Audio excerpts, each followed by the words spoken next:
നമ്മളെ സംബന്ധിച്ചിടത്തോളം ഇതിലേക്ക് വന്നിട്ടുള്ളവർക്ക്, മെക്സവനിൽ പങ്കെടുത്തിട്ടുള്ളവർക്ക് ഒരു വിമർശനവും ഇല്ല. പിന്നെ മുന്നിലാര് പിന്നിലാര് എന്ന ചോദ്യത്തിന് മെക്സവന് മുന്നിലേ ആളുകളുള്ളൂ, മെക്സവന്റെ പിന്നിൽ ആരുമില്ല.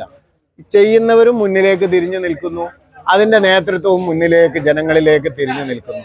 തുറന്ന പുസ്തകത്തിനുള്ളിൽ എന്തെങ്കിലും ഉണ്ട് എന്ന് പറയാൻ അവർക്ക് എന്തെങ്കിലും ഒരു കാരണമോ പബ്ലിസിറ്റിക്കപ്പുറത്തേക്ക് പൊതുജന മനസ്സിൽ ഇടം പിടിക്കുകയും യാതൊരുവിധ ഒളിച്ചുകടത്തലുകളും ഇല്ല എന്ന് ബോധ്യപ്പെട്ടതിന്റെ അടിസ്ഥാനത്തിൽ ജനങ്ങൾ ഒഴുകി വരികയും ചെയ്യുമ്പോൾ ആരോഗ്യകരമായ ഒരു റിസൾട്ടിന്, ഒരു സംസ്കാരം ലോകത്തിന് സമർപ്പിക്കാൻ ഇതിന്റെ ക്യാപ്റ്റൻ സലാഹുദ്ദീൻ സാറിനും ടീമിനും സാധിച്ചു എന്നതും എല്ലാ നാട്ടിലെയും ജനങ്ങൾ ജാതി മത സംഘടനാ വ്യത്യാസമില്ലാതെ ഏറ്റെടുത്ത് മുന്നോട്ട് കൊണ്ടുപോയി എന്നതുമാണ് ഇതിന്റെ വിജയം.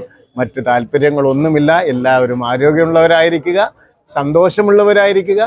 നിന്റെ സഹോദരൻ ഏത് മതക്കാരനാവട്ടെ ജാതിയാവട്ടെ, അവന്റെ സിരകളിൽ ഓടുന്ന രക്തം നിനക്ക് ആവശ്യമുണ്ടെങ്കിൽ ഗ്രൂപ്പ് ശരിയാണ്, നിന്റെ ജീവരക്തമാണ്.